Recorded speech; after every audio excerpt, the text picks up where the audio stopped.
Okay, so remember in supervised learning we saw there were two kinds. One was regression and the other one was classification.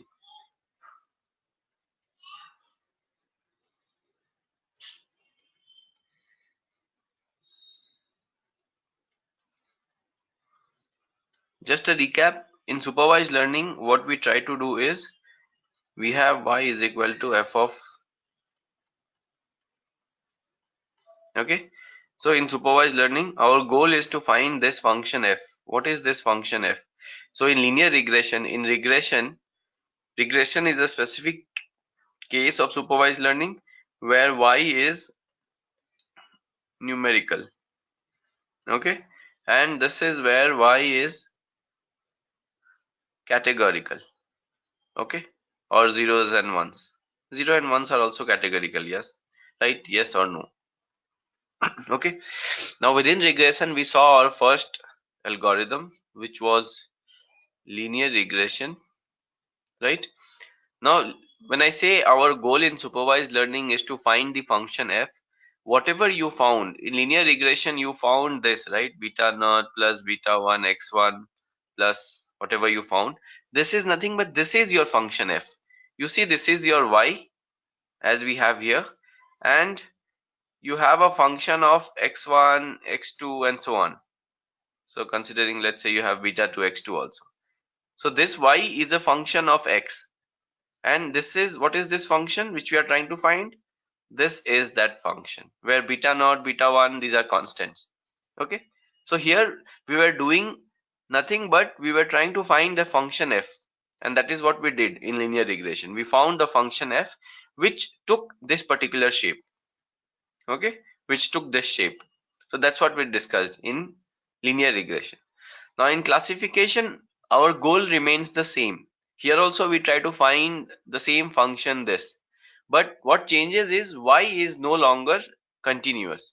So previously we saw y could take any values, it could take negative values, it could take positive values, but in this case where y is categorical, here we will have a restriction on y, it cannot take any value. So for example, if we are talking about y being zeros and ones, so let's say in your data y can take only two values. So 0 means, let's say, good customers. Okay, good customers. 1 means customers who are planning to churn. Or let's say we are talking about a telecom company, customers who are planning to leave and move to another telecom operator. So those are the customers who are going to churn. So what our goal is to find who are the customers who are going to churn so that we can stop them by giving them some offers. Okay, so our goal is to, so let's say we have these 10 customers. In these 10 customers, of course companies will have millions of customers, just an example. So out of these million customers we have to predict that whether these are zeros or these are ones. Are they going to be good customers or are they going to churn? So let's say out of 1 lakh customers, if we know that these, let's say these 10,000 are going to churn, then we can take some precautionary measure. So how does analytics help you? Analytics tells you that okay, out of these 1 lakh customers that you have in this particular circle, let's say in Karnataka circle, out of these 1 lakh, these 10,000 are planning to churn, or there is high probability that these guys will churn. So you can take precautionary measure. You can give them some discount, you can give them some offer on their next three bills. You can say that take 50% off on your next three bills, or take, you get 50% cash back on your next three bills, whatever. So that way you can offer them something and try to stop them from churning. So this is how analytics helps you, helps your business grow, helps your revenues stay good, or grow your revenues, whatever. Okay, so here our goal is, so our, so these customers actually may be a good customer or not a good customer, customers who are planning to churn. So here we cannot predict -5 or we cannot say 100. Our y value cannot take negative values in this case. Our y value cannot take 100 or 200 or 5 or 3. It can only take 0 and 1, because I know in this business scenario only 0 and 1 makes sense. The customer is either a good customer or the customer is either going to churn. There cannot be something else. But in linear regression that was not the case. Our output was a quantity. Okay, that quantity could be anything, and anything will make sense there. So let's say if you're trying to predict the income of somebody, even if that person is earning 3 lakhs, but if you predict 30 lakhs, 30 lakhs still makes sense. That is not something absurd. Though it is wrong, of course it is wrong. Instead of 3 lakhs, you predicted 30 lakhs. But 30 lakhs also could be somebody's income. It is an income after all. But here you cannot predict something else because your output is only 0 and 1. Either a good customer or a churning customer. You cannot predict 3 because what is 3? I don't know.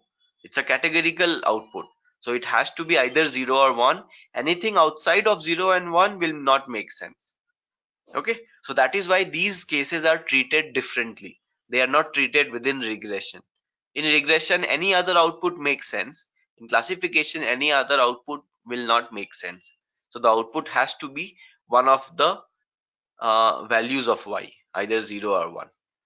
Do you follow, guys?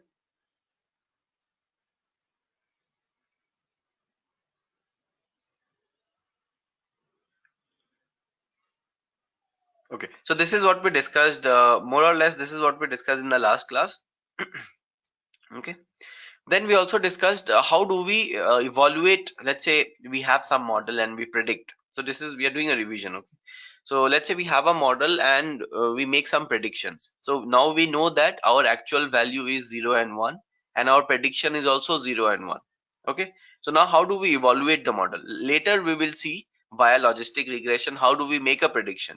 But first of all, let's say we have a prediction now. I know that my model has predicted either 0 or 1. Now how do I measure the output? How do I evaluate whether I'm doing correct or not? So in regression we saw it was a different scenario. In regression, since it was a quantitative variable, we used to evaluate the error. And how we used to evaluate the error? By doing actual minus predicted. So this was the error. Now on this error we had a lot of parameters. We had sum of squared error, we had root mean squared error, we had mean absolute percentage error, etc. Okay, we had these quantities and some more also. So we had these quantities mostly on the error term. But in this case we cannot do actual minus predicted. Okay, so think about it. Why we cannot do actual minus predicted? Because our actual says 0 and 1. So our actual value is 1 of 0 and 1, and our predicted value, which is y hat, is also 1 of 0 and 1.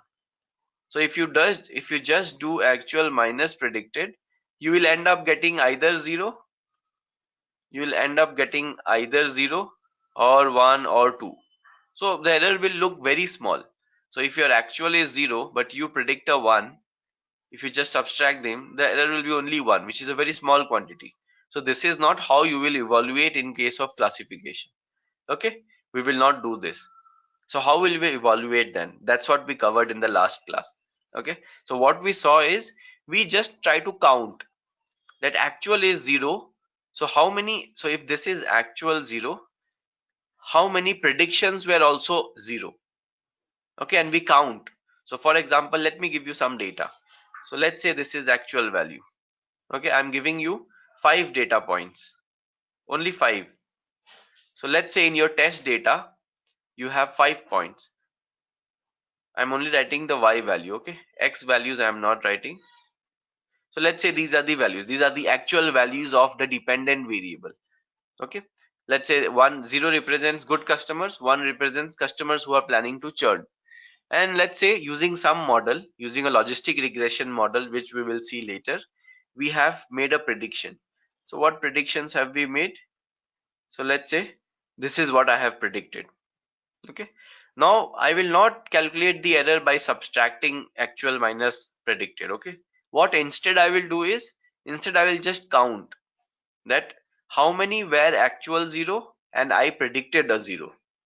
Okay, so how many are there? So this is actual 0, I predicted 0. So this is something good for me. So this is a correct one. So for this observation, for this particular customer, my prediction is correct. For the second customer, my prediction is wrong. For the third customer, it is wrong. Fourth customer, my prediction is correct. And for the last customer also, my prediction is correct. So this is how I just assign correct or wrong. Okay, remember I'm not subtracting. I'm just counting. Is this observation correctly predicted or not. And that is how I've given this tick marks or cross marks. Now I will just count. I will count the error.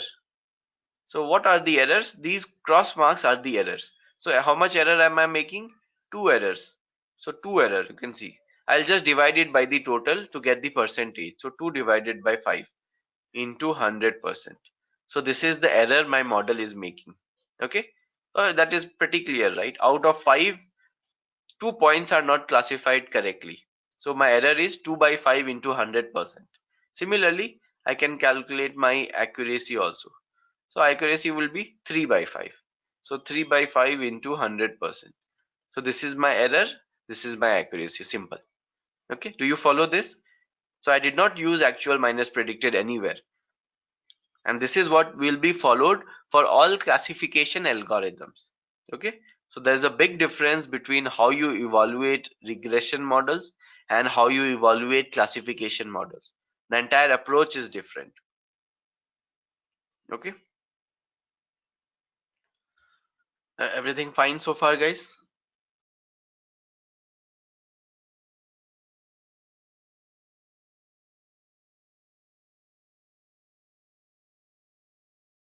Okay. So next, I also told you. So how would you do this? So this error that I have counted and accuracy that I have counted, I could easily do this because I took just 5 data points. Now imagine if I have 1000 points, I cannot go on manually searching that okay, which one of these thousands are actual zeros and I predicted zero. It is very difficult to do. So what we do instead is, so I can automate this process of counting. We can automate that. So how do we do that? We create something called confusion matrix. Okay, we create something called confusion matrix. So what do we do? So we make a matrix. As you see, we create a matrix. We will later see why it's called a confusion matrix. So we create a matrix. On the rows of the matrix we have the actual values. Okay, on the rows. So actual values. So what are the actual values I have? I have zeros and ones. These are the only actual values I can have. And on the columns, I will write the predicted values. On the column, I will write the predicted values. Now, what could be the predicted values? The predicted values also are 0 and 1, we just discussed. Okay. Now, we just count.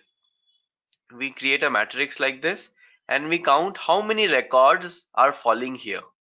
Out of all total records, how many records are falling here? So we count. Remember, we count it. We just calculate a count, frequency, count or frequency. Okay. So look at this small data and count. So how many records will fall here? How many were actual 0 and I predicted a 0? So this is 1 and this is 2. So it's 2. So I will write 2 here. Similarly, how many were actual 0? I predicted a 1. So actual 0 predicted 1. This is 1. So there's only 1. Then again, how many were actual 1? I predicted 0. So actual 1 I predicted 0. Again this is 1. And this actual 1 I predicted 1. This one. So this is also a 1. Okay. So this is how I have filled the confusion matrix now. Okay. Now I understand out of this confusion matrix which are the good parameters. This is something good because it's actual a 0 and I predicted a 0. Okay. Similarly, this is also good because it's actual 1 and I predicted a 1. Okay. So that is also something good. Now which are not good terms here? This is not good because it is actual 0 but I predicted a 1. Similarly, this is also not good because it's actual 1 but I predicted a 0. So let me cross this out. Okay. So how do I calculate the accuracy now? So accuracy will be both the good terms divided by the total. So 2 plus 1 divided by total, which is 5. Okay. So 3 by 5. And the error is the bad terms, which is 1 plus 1. So 1 plus 1 divided by 5. So 2 divided by 5. So if you see, I get the same answer as before. So this is doing the same thing. Okay. So you can easily do this in Python. You can just write a small command and this will run in Python. So we'll not go into the coding now, just understand this. Okay, so this is the confusion matrix, also known as contingency matrix. Okay, you can also call it a frequency table. So frequency table is something generic when you are specifically doing with respect to classification cases. It's called a confusion matrix or a contingency matrix. Okay, now we have specific names of these terms. So I just added the two and divided it by total, right? We have specific names here. So what are these names? We have to remember these names. Okay, so this one, so each name has two terms. So we discussed this in details in the last class. I also gave a cheat code to remember this, so I will not go into that much details now. So each of these have two names. What we discussed was the second term, the second word in these names. It's decided by what you are predicting. Okay, if your prediction is 1, the second word is, let me write it down, the second word, it's positive. If your prediction is 0, the second word is negative. Okay, so in this column my prediction is 0, so let me write negative and negative, because my prediction is 0 in this column. Similarly, in this column my prediction is 1, so let me write positive, positive. Okay, so the second word is done. So this is all that you have to remember. Now to fill the first word, all you have to do is look at both of these. You'll have to look on the row and on the column and see if they are matching. If they are matching, you write true. If they are not matching, you write false. If they are matching, you write true. If they are not matching, you write false. So that's it. You have filled these names. So this is called true negative. True negative, when actual is a 0 and you predict a 0. False positive, when actual is a 0 but you predict a 1. Okay, false negative, when actual is a 1 but you predict a 0. And true positive, when actual is a 1 and you also predict a 1. So this will take some time for you to digest this. Okay, so take some time, read this multiple times, try to create the confusion matrix yourself on a sheet of paper. I have given some assignments where you have to do that. Okay, I think this is the assignment.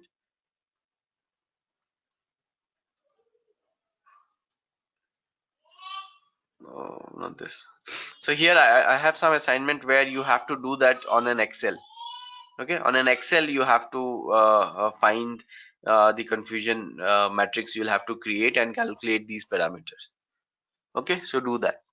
So this is how you create the confusion matrix. All clear so far?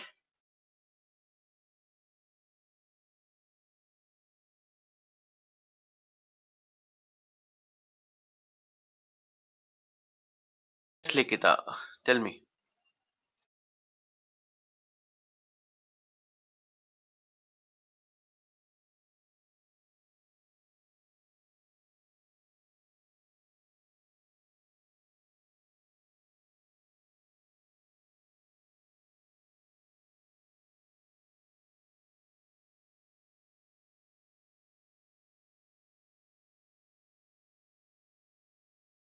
Okay, so Likita is asking, does false negative or false positive depend on whether I consider 0 positive?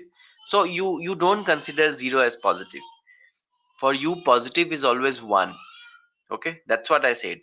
If your prediction is 1, then you consider positive, not the other way around. So this is a rule. Okay, it is always ones which is considered positive. Okay, now why do we consider ones as positive? Because you will find one is the type you are interested in. So a telecom company is interested to know which customers are planning to leave. A telecom company is not interested to know which customers are its good customers. Okay, because that's the suo motto. Okay, of course these guys will be good customers. So only a few customers will be bad customers who are planning to leave.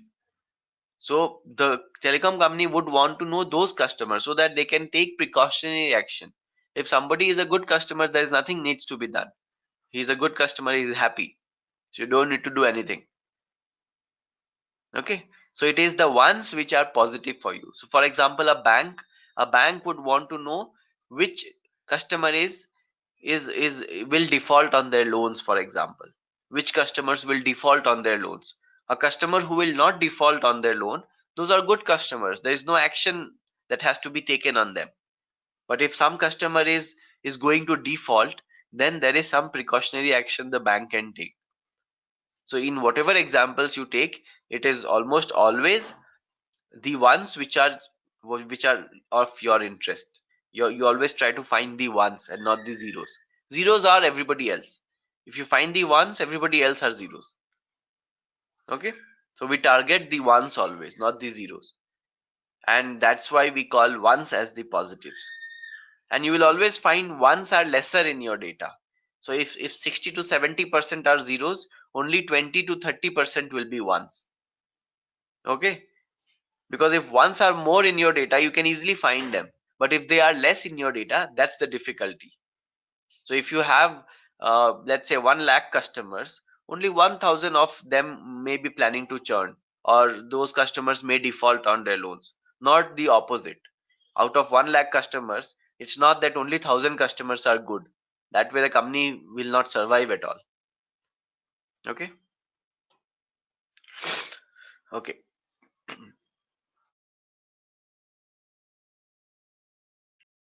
Okay, now we have a few other parameters also. We have a few other parameters which are used to evaluate a classification model. We discussed this in details in the previous class. So please go through that video.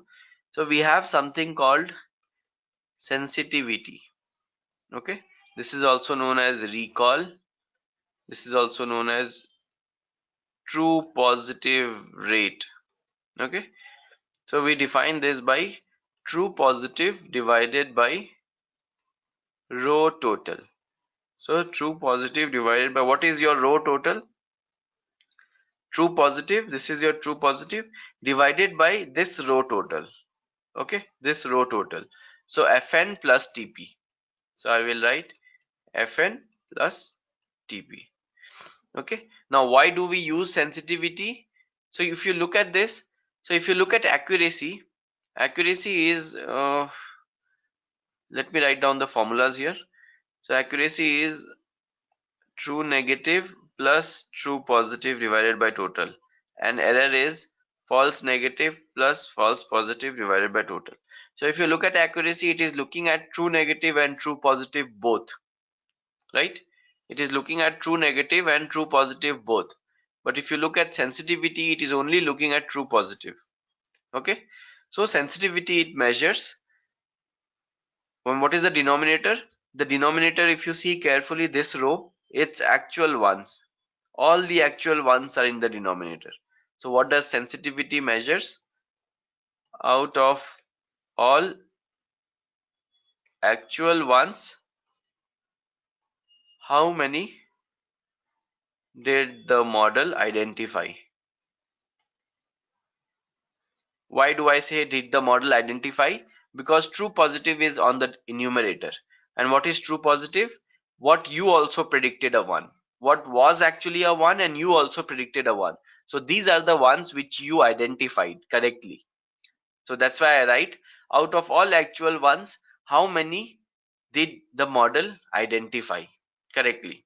Okay, that is called sensitivity or true positive rate. Now in the previous class we discussed this in details. So please revise previous classes video. This is a big discussion why sensitivity is important. And similarly, we have another parameter called precision. Precision is again true positive, this time divided by column total. Okay, so I will write true positive divided by the column which has true positive, total of it. So this total. So Fp plus Tp. So true positive divided by Fp plus Tp. So this is the formula for precision. Now if you look carefully, what is your denominator? Denominator is column total. What is the column total? It is all the predicted ones. Okay, that is in our column, right? This column has all the predicted one. So I can write the interpretation of this as out of all predicted ones, out of all predicted ones, how many were actual ones? Okay, out of all predicted ones, how many were actual ones? Because numerator is again true positive, and what is true positive? Out of all actual, how many ones did you identify? Okay, or out of all predicted ones, how many were actual ones, in other words? Okay, so that's the interpretation I have written down as definition here. Okay, so this is precision. Again, watch previous class video, that also is discussed. So these parameters are discussed with an example, with the example of a cancer hospital. These parameters are discussed. So if you go through that example, you will know their relevance. Okay, so this is what we discussed in the previous class. So this was a revision of what we covered last class. Okay, so these are the parameters which are used to evaluate any classification algorithm. Okay, now so far we have not discussed how are these predictions coming. So we just talked that the predictions will also be zeros and ones, but where are these coming from? So these also will come from some algorithm. So now let us discuss that. So we will see the first algorithm today, which is logistic regression. Okay, we will look at logistic regression, the first algorithm in classification. So any doubts so far, guys? Tell me.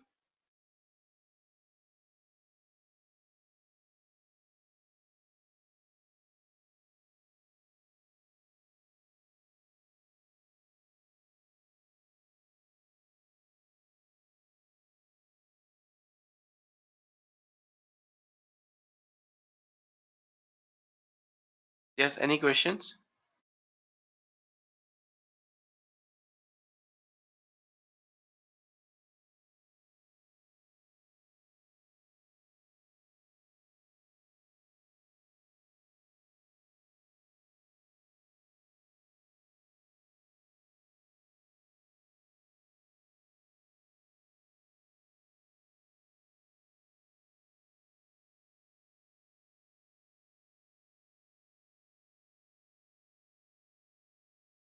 Okay, so now the first question which would come logically to anybody is, why don't we use linear regression? Why don't we use linear regression itself to predict when my y is zeros and ones? So let's say we have an example where my y is either 0 or 1. So why don't I directly use linear regression? Okay, so what would happen if you remember linear regression? We used to draw plots like this. This was your output, right? This is your y and this is your x.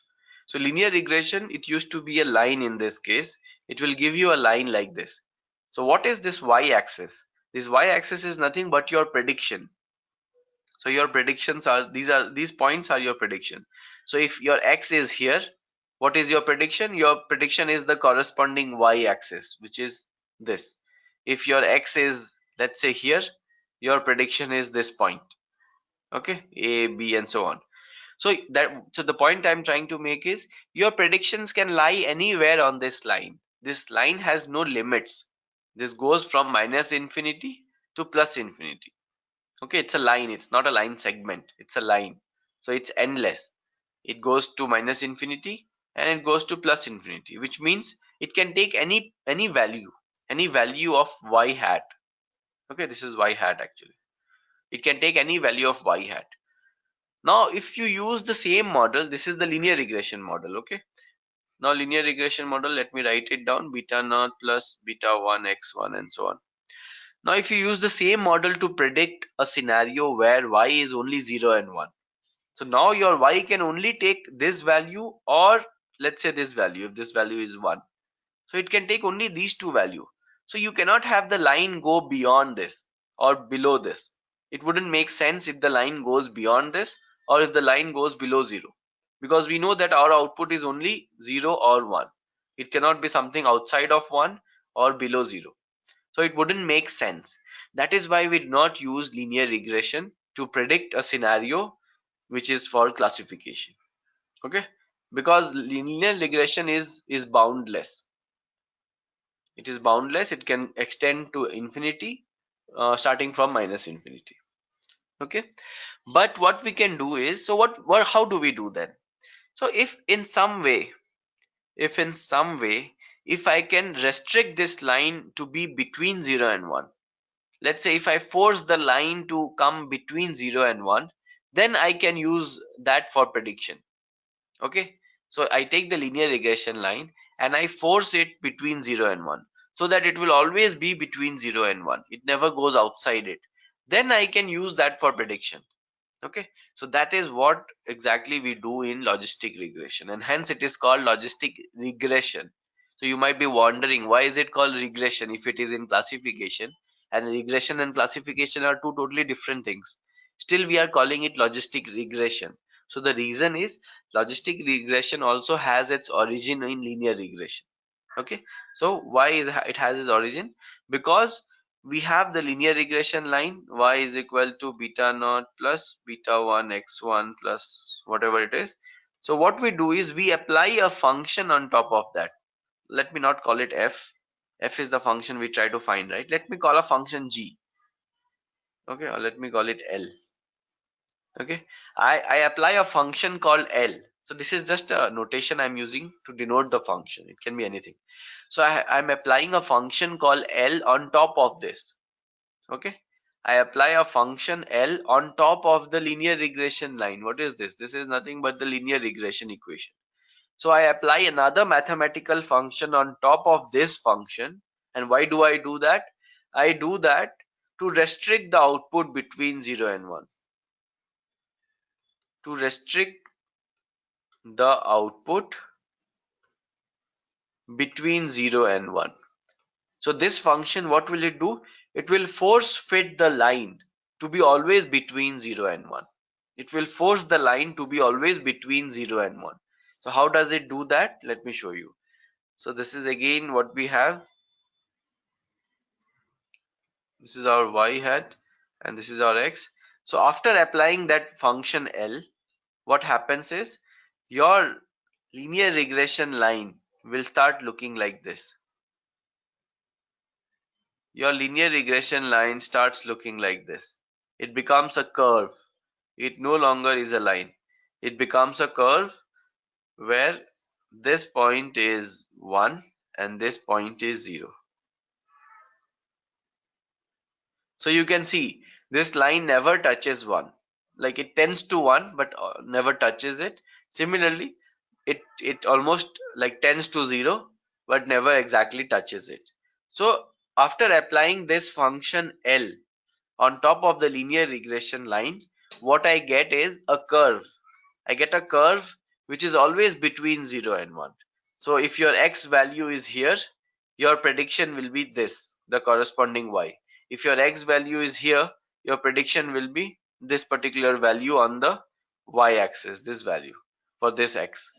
Okay, so whatever x you take, be it positive or be it negative, your y is always between 0 and 1. Okay, so your y value will be always between 1 and 0. It will never be beyond this. So this is exactly what we needed, right, for classification. So this is what this function does. It restricts the output to be between 0 and 1. Okay, and this curve that you see, the curve that you get after applying the function is known as a S curve. Of course, because it looks like a S written, so it's called the S curve. Okay, it's called the S curve. Now what is this function that I applied? This function that I have applied, this L that you see, is known as logistic response function. This curve is known as the logistic response function. Okay, so I apply the logistic response function on top of the linear regression line. And why do I apply that? So that my output is always between 0 and 1. Okay, and what do I get as a result of applying this logistic response function? I get the S curve. Okay, I get the S curve. Okay, now the S curve has an equation also. Let me write it down. So the equation of the S curve is probability of y is equal to 1 is equal to, okay, now this might get a little complex at the beginning, 1 plus e to the power minus then the linear regression equation. Okay, so this is the equation of logistic response function. Okay, so this is the equation of logistic regression, you can say. Notice what you have on the left hand side. It is probability of y is equal to 1. Why y is equal to 1? Why not y is equal to 0? Because as we discussed and as Likita had asked, 1 is the variable of our interest, not 0. So we try to find the 1. And of course, if you find the 1, you can calculate the zeros also. Okay, so it gives you this logistic response function gives you the probability of y being a 1, not probability of y being a 0. If you want probability of y being a 0, you can easily calculate it. Just subtract it from 1. Okay, because total probability is always 1. So this is the logistic response function. And if you see, it is not difficult to remember. Just 1 divided by 1 plus e to the power minus and the linear regression line. Okay, the linear regression line. Any questions so far, guys?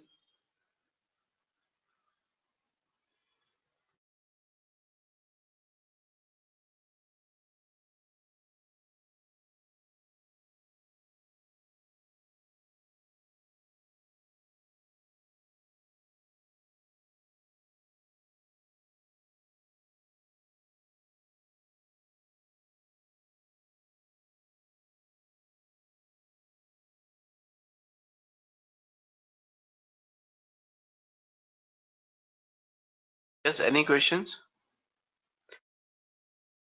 Examples we will see, of course. So later we will see some examples. But first, just understand the theory. So this is just the theory basically. You don't have to understand. So how would I explain this with an example? Later we will see lots of examples of logistic regression. But there you will just write some 2 lines of code and you will get the answer. Okay, you will just write some codes and you will get the answer. I am explaining you the maths behind it. So this cannot be explained using an example because this is the maths. Okay, I can give you an example where you will have some y and you will just make a prediction. Okay, but yeah, we will discuss that. We will discuss with some example also. Okay, now if you look at the left hand side, it is the probability. The left hand side is a probability.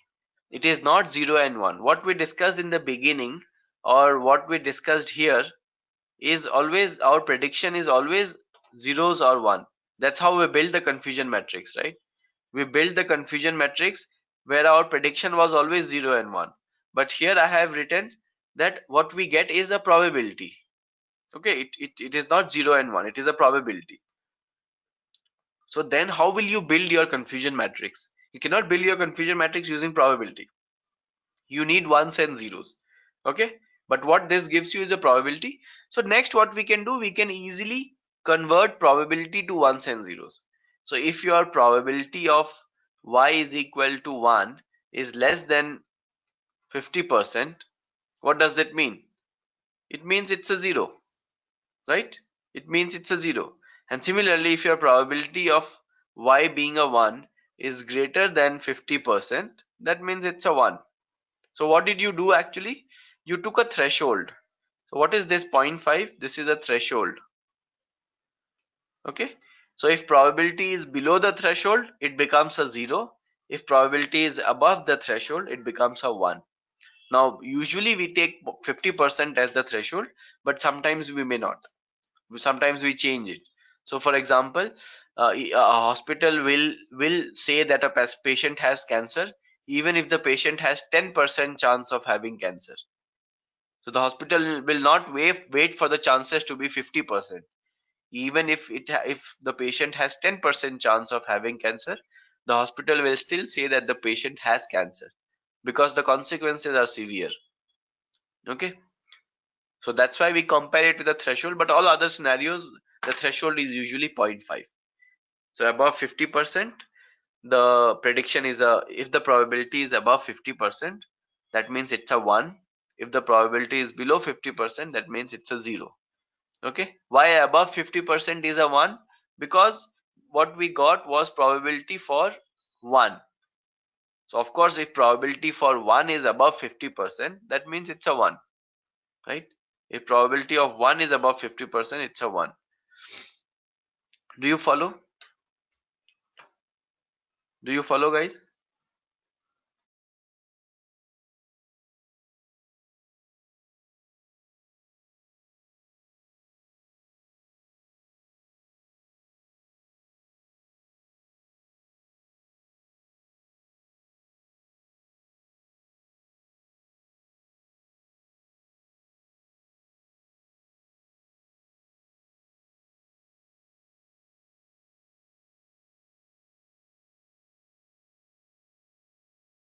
Yes, guys, do you follow?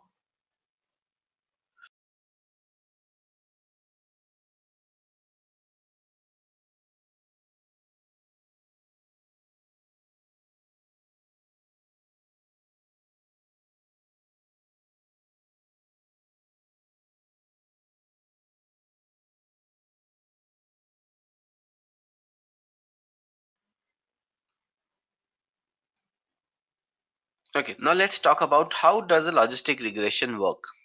Okay, so how does it work? So for example, how did a linear regression work? If you remember, in a linear regression we had the ordinary least squares algorithm, right? We had the ordinary least squares algorithm. What it tried to do was it tried to minimize the sum of squared error. Okay, so this was the loss function. This was the loss function. So every algorithm, it has a loss function, also known as a cost function. Okay, what is a loss function? So in every algorithm, you try to find the function. You try to find the function which gives the relation between the dependent and the independent variables using a loss function. So you try to minimize some quantity, and at whichever point that quantity is minimum is the point where you get that algorithm. Okay, you get that function basically. So that function which you try to minimize is called the loss function. So sum of squared error was the loss function for linear regression. Now similarly, let's see what is the loss function for logistic regression. Okay, so how do we actually find the coefficients in a logistic regression? Okay, so it's called the maximum likelihood estimate.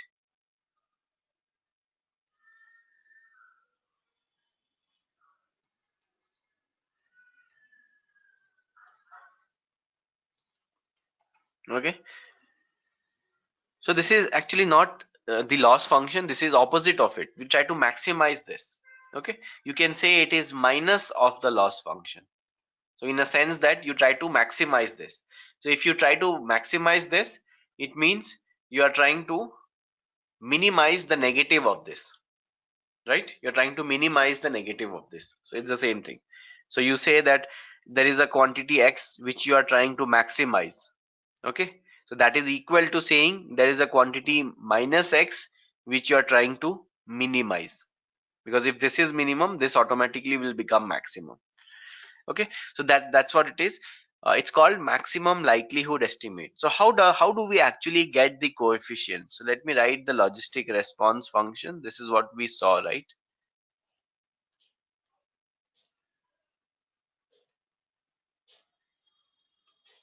So this was the equation. Now how do we get the betas in this case? So we get the betas. So what happens is the algorithm, which is known as maximum likelihood estimate, how it works is it will start with some random values of beta naught and beta 1. Let's say it takes 0 and 0, and then it calculates your prediction for all the points. Okay, and it compares that with the actual for all the points. Of course it will not be correct because you have just taken random values. Next, what it will do, it will change one of it to 1, and then once again it will repeat the process. It will repeat the process. Then it will change it to, let's say, 1 and 1, and repeat the process. Then change it to 1 and minus 1, repeat the process. So this way it will compute thousands of iterations. it will compute thousands of iterations like this, and it will stop at a point where it gets the best predicted value corresponding to the actual values. Okay, so let me repeat. How we get the betas in logistic regression is using maximum likelihood estimate. Okay, so how it works is, it starts with random values of beta. So beta naught, beta 1, whatever variables you have in your equation, it will start with random values of those, and then it will calculate the answer, or it will calculate the predictions and see how close is the predictions compared to the actual. Is it close to the actuals or not? Hence it is called maximum likelihood estimate. So how likely is that if we take random values of betas, we are getting a solution which is very close to the actual? So maximum likelihood estimate. Okay, so of course it cannot do that in one iteration, so it will do thousands of iterations like that, thousands of changes it will make, and then finally it will reach to a point where it will see that, okay, for these values of beta, the actuals, the predictions which I'm getting is very close to what the actual says, and then it will stop. So it's called maximum likelihood estimate. So this is how the algorithm calculates the betas for you. So you don't have to do this manually. Actually, the algorithm, Python will automatically do this for you. Okay, so this is what is the maximum likelihood estimate. Okay, so I have a video on the LMS on this, which is a different video, so go through that video. That will also talk about the same things in maybe in more details. Okay, any questions on this?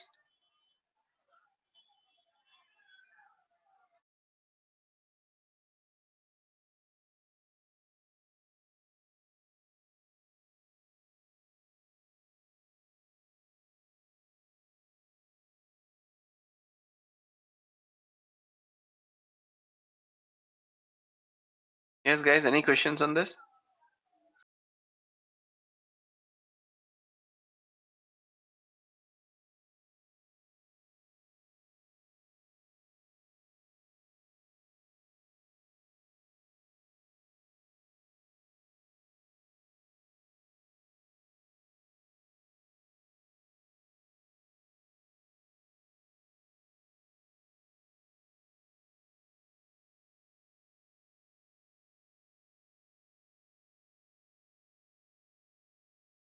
Okay, so Amruta is asking a question.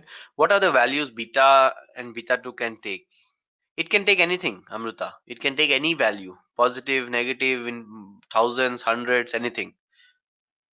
Okay. What I said, it starts with zeros. It starts with the simple values, and it then goes on increasing or decreasing. Okay. It can take any value, minus 1000, plus 1000, 200, 500, anything. Just like linear regression, it can take any value. Okay.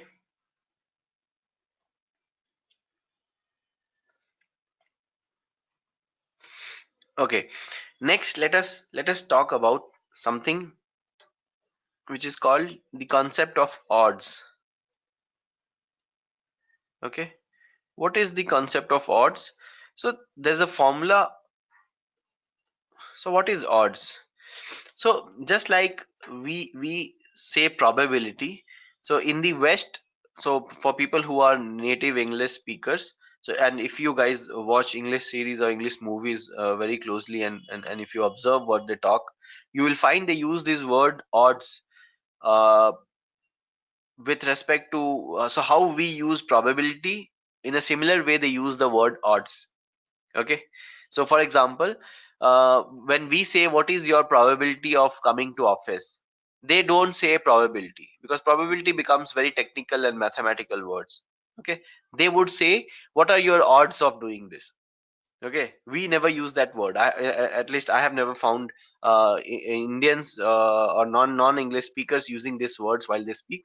They usually say what is your chances of coming to office. Chances is nothing but probability. But in the West, they won't say that. They will say what are your odds of doing this, or your odds of coming to office. Okay, so this odds, it's usually used in horse racing. In horse racing, what are the odds of a horse winning the race? Okay, that's how it is used in the English language. Now how it comes to logistic regression is, so odds is equal to probability of 1 divided by probability of 0. This is the formula for odds. Okay, so if I have to write this down in a slightly different way, I will write it down like this. Okay, so probability of 0, I wrote 1 minus probability of 1. Okay, and from above we already know that probability of 1 is given by 1 plus e to the power minus beta naught plus beta 1 x1 plus the linear regression line. Okay, so I'll put this here and here. Okay, this equation I'll put here as well as here, and then I solve it. And then at the end you can try solving this on a sheet of paper. You would get this as the answer. This is what you would get as the answer. It becomes odds is equal to e to the power beta naught plus beta 1 x1 plus beta 2 x2 and so on. Okay, this is what you would get. Now if I take a log on both sides, what would I get? I will get log of odds is equal to log to the base e. I'll get beta naught plus beta 1 x1 plus beta n xn. So now what you have is the linear regression line, and what you have here is log of odds. Log of odds is also known as logit. This is also known as logit. So I can write logit is equal to beta naught plus beta 1 x1 plus beta n xn. This is the final equation. Okay, this is the final equation of, so this is another way of writing down the logistic regression equation, where instead of probability you use logit or log of odds. Okay, now if I have to talk about the assumptions of logistic regression, so we don't have as many assumptions as linear, we only have a few. So assumptions of logistic regression, so if you look at it carefully, in linear regression, when we had y is equal to beta naught plus beta 1 x1, what we used to say, y should have a linear relationship with x.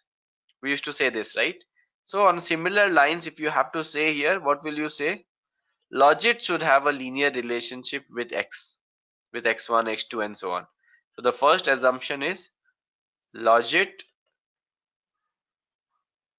should have a linear relation with x. So this is the first assumption, and the second assumption is no multicollinearity, the same as in linear. So logistic has just two assumptions. No multicollinearity, which means between the independent variables x1, x2 and so on, the correlation value should be less than 60%. Okay, if it is more than 60% means that is multicollinearity, which is a violation of the assumptions. Okay, so there should not be any multicollinearity, and logit should have a linear relationship with the independent variables. So these are the two assumptions of logistic regression. Okay, so any questions, guys? Any questions on this?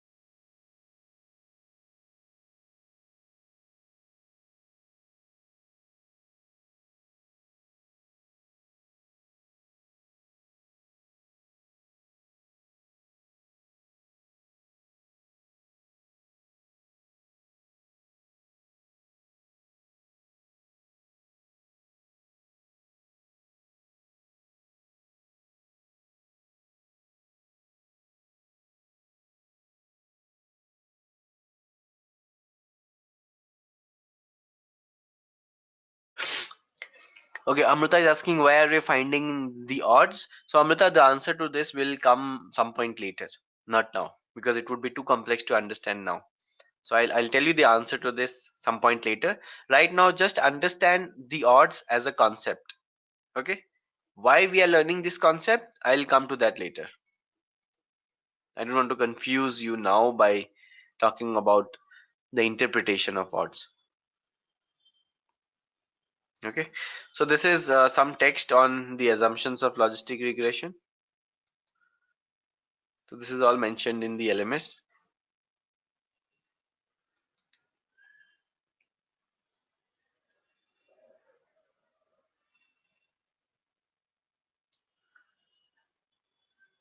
Yeah.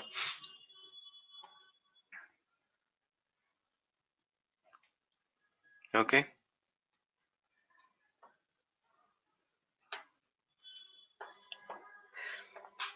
So any questions so far, guys? Tell me if you have any questions so far.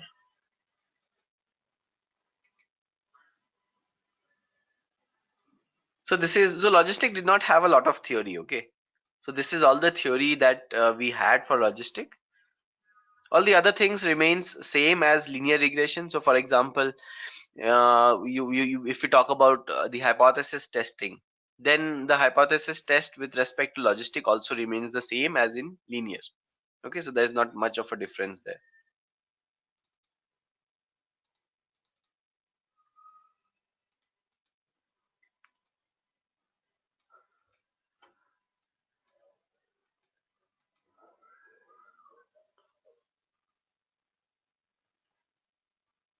Okay,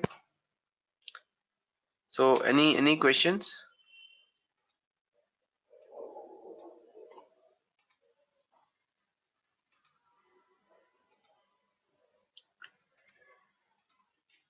So actually this is all I had for today. So maybe the how to run logistic regression in Python, I will cover that maybe tomorrow, not today. Okay. Maybe I can just talk about the concept of. Have I talked about the concept of dummy variables? I think I have. I have already talked about the concept of dummy variables, right, guys?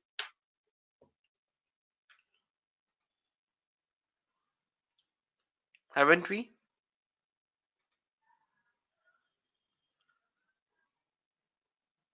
Yes, guys. Have we talked about the concept of dummy variables in linear regression? We should have.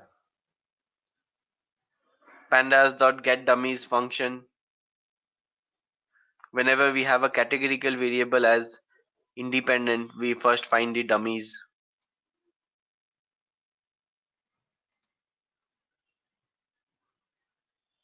Guys, answer me.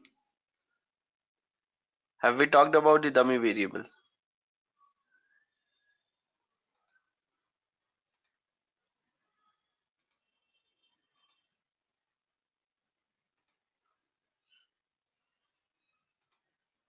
Okay, then let me. I think I have. Okay, so you should look into that. I have talked about the dummy variables. Okay, now here is a case study on logistic regression. So what I'm trying to say is let's see how do we run logistic regression in Python. Okay, so this is a brief description of the case study. So this is all the variables. The data also I will share. Okay, this is the description, and so this is reading the data. This is how the data looks like. So what I'm trying to predict here is, so this is data of a hospital. Let me just give you a context of the data. So what we have is we have data of a hospital.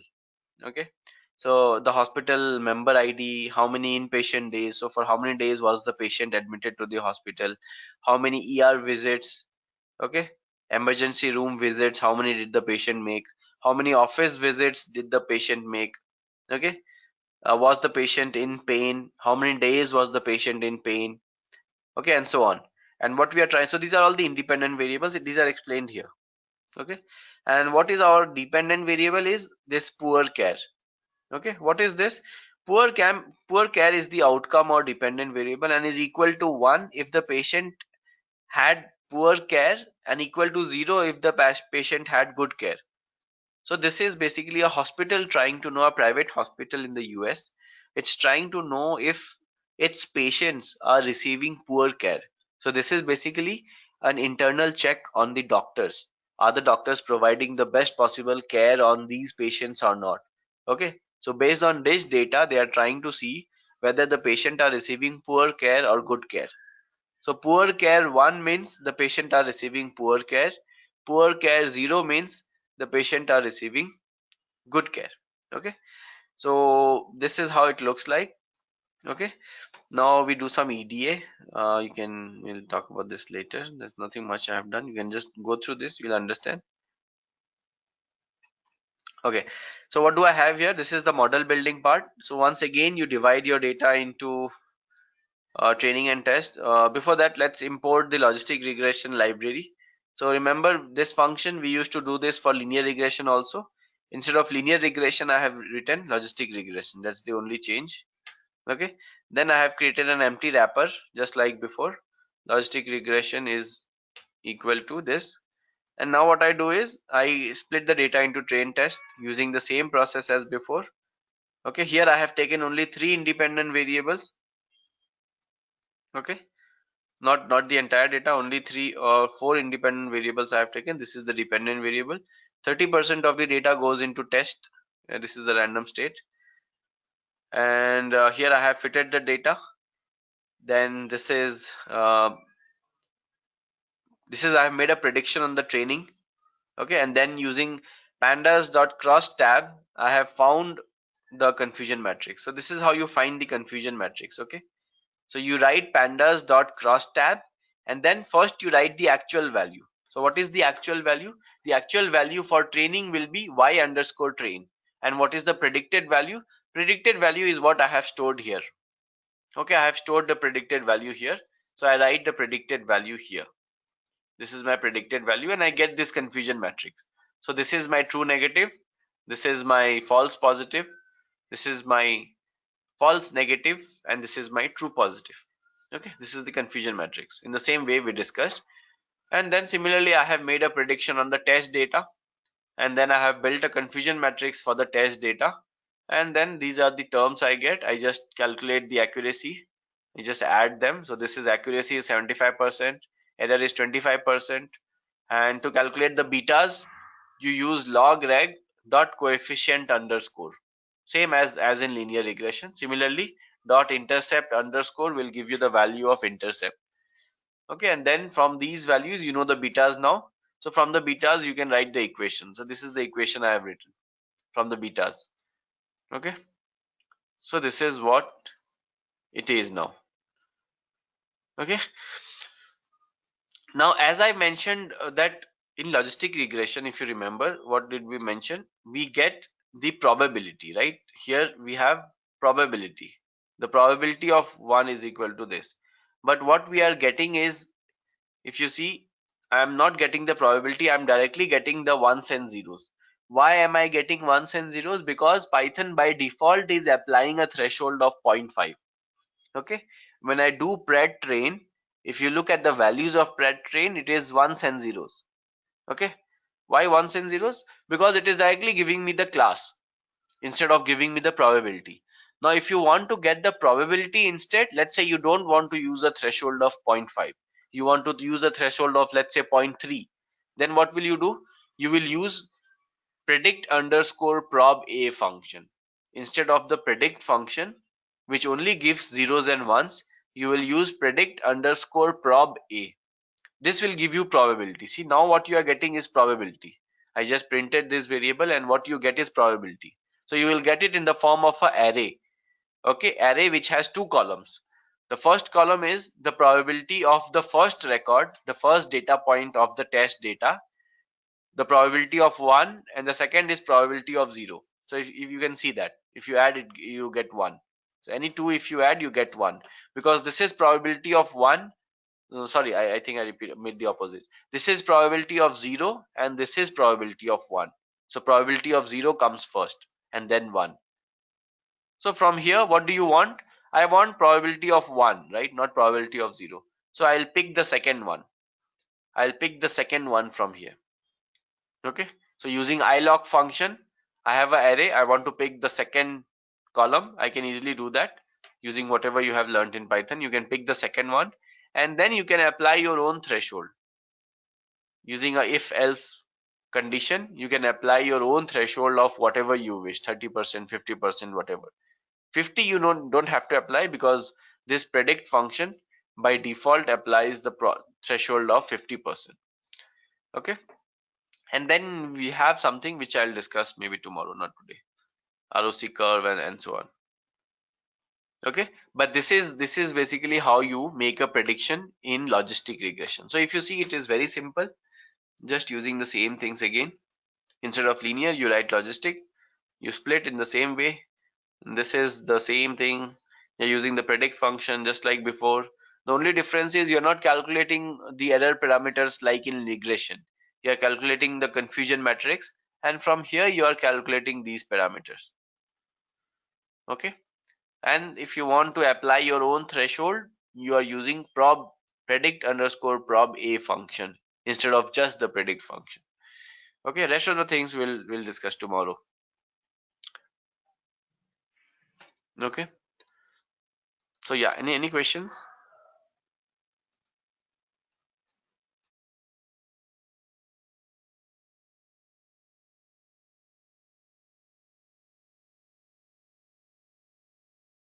Any questions, guys?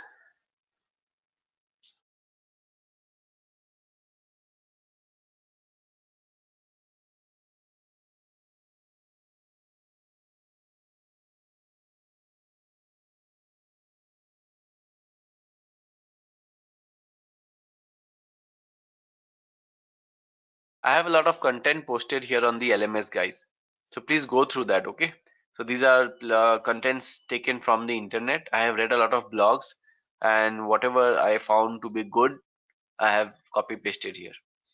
Okay, so you don't have to do the searching on the net yourself, so it wastes a lot of time. So let me unhide these now. Now you can go through these now. Okay, so rest of the things we will discuss tomorrow.